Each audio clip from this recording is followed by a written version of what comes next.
Hello दोस्तों, आज मैं कक्षा 12th गणित का फर्स्ट यूनिट फलन उसके महत्वपूर्ण एग्जाम्पल अब कौन कौन से आने वाले हैं वो मैं उसको एक्सप्लेन करके बताता हूँ। आप इसे कर लेना।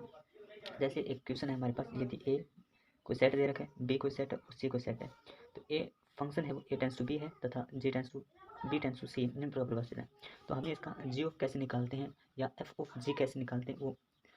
निकालना बताता हूँ, याद रखना है। तो उसका फॉर्मूला होता है formula of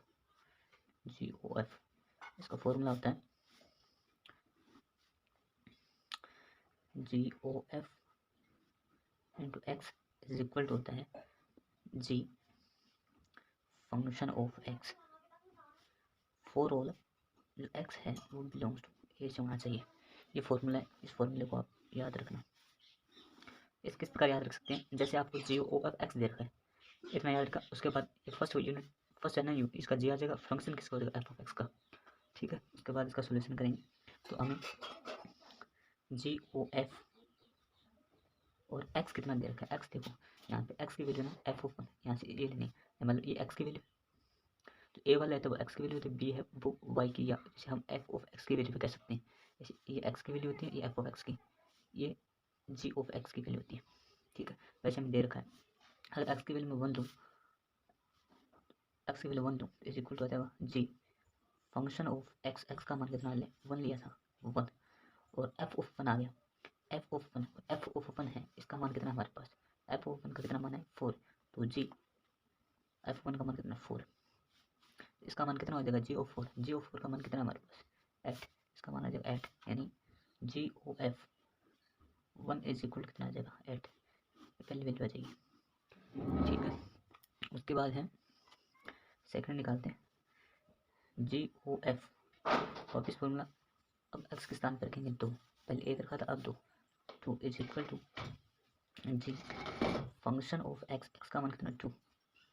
is equal to f of two, f of two का मान हमारे पास है फोर, एफ ऑफ टू का मान कितना है फोर, तो जी एफ ऑफ फोर का मान, एफ ऑफ टू का मान कितना है फोर, तो इसका मान कितना है जी ओ फोर, अब जी ओ फोर का मान कितना है eight,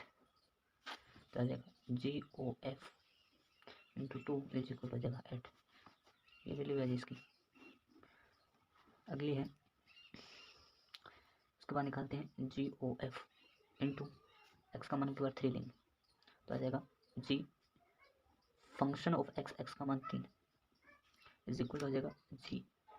F of three, f of three का मान कितना है, एफ ऑफ थ्री का मान कितना है फाइव, इसका मान है फाइव, तो जी ओ फाइव का मान कितना है, अब इसका मान देखना पड़ेगा, इसका मान कितना है जी ओ फाइव का मान कितना है नाइन, तो g o f into three is equal to nine, इसका मान हो जाएगा नाइन। ठीक है, अब क्या निकालना है, अब निकलेगा जी ओ एफ, तो हमें निकालना क्या जी ओ एफ, तीनों वैल्यू आ गई एक्स की, अब फाइनल आंसर, अब निकालना now g o f is equal to कितना हो जाएगा, ये बेसिकली होता है एक्स का मान होता है, ये बेसिकली एफ वाई का मान है, मैंने आपको बताया था कि एक्स का मान होता है, ये वाई का मान होता है, जैसे हम वाई को हम एफ ऑफ एक्स लिख सकते हैं ऐसे इस प्रकार, अगर एफ ऑफ एक्स है तो इसको मैं इस प्रकार भी लिख सकता हूँ, एफ एक्स को मैं वाई भी लिख सकता हूँ, कोई दिक्कत नहीं। तो यहाँ पर वैल्यू आएगी पहले एक्स का, तो एक्स का मान हमारे पास वन पहले था, पहले वन कोमा एक्स का मान वन रखा था, तो वाई का मान हमारे पास कितना आया था एट, सेट बनाना है इस प्रकार, फिर एक्स का मान टू रखा था, फिर वाई का मान कितना आया था हमारे पास एट आया था, फिर एक्स का मान हम तीन रखा था, वाई का मान कितना आया था नौ, तो इस प्रकार का एक फाइनल आंसर हमारे पास प्राप्त हो जाएगा, जैसे हम क्या लिखते हैं जी ओ एफ, ये हो जाएगा आंसर। आई होप आपको ये वीडियो पसंद आया होगा, पसंद आया तो लाइक कीजिए। थैंक यू दोस्तों।